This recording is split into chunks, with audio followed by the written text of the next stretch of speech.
আমি যেটা করতে চেষ্টা করছি, আমি বিশ্বাস রাখতে চেষ্টা করছি যে রাঙ্গুনিয়ার মধ্যে এবং পুরো বাংলাদেশের মধ্যেই শান্তিপূর্ণভাবে নির্বাচন হবে, আর এরকম কোনো আশঙ্কা আমি এখন পর্যন্ত দেখতে পাচ্ছি না।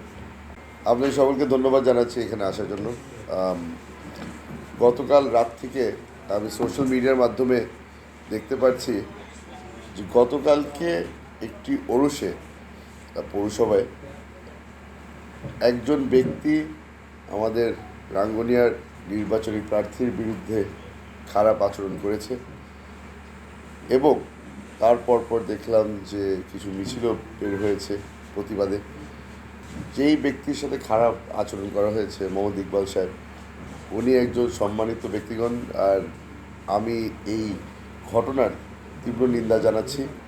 আমার রাঙ্গুনিয়ার মানুষের কাছে একটা আহ্বান, তাদের কাছে আমার একটা আবেদন, 12 তারিখে তারা যেন কোনো কান কথায় কোনো ধরনের পাত্তা না দেয়, তারা যেন সকলেই ভোট কেন্দ্রে যান, তারা সকলেই যেন ভোট দেন, নির্বাচন কেন্দ্রে যেতে পারে, এটার ব্যবস্থা কিন্তু আইন শৃঙ্খলা বাহিনীরাই নিচ্ছেন।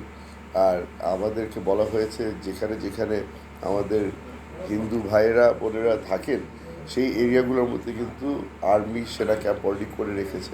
আমার মনে হয় যে ভোট ব্যাংকে এখানে কোনো বাধা হবে না, ভোট সেন্টারে কোনো বাধা থাকবে না। কারণ আলহামদুলিল্লাহ একটা খুব ভালো জিনিস আমরা দেখতে পেরেছি, ওটা হচ্ছে গিয়ে আইন শৃঙ্খলা বাহিনী এবং সেনাবাহিনী সকলে কিন্তু মাঠে আছে, মাঠে কাজ করছে। আর তারা আমাদেরকে আশ্বস্ত করেছে যে ভোট সেন্টারের কোনো সমস্যা হবে না, আর সবাই শান্তিপূর্ণভাবে এবং সাহস নিয়ে তারা ভোট কেন্দ্রে যেতে পারবে।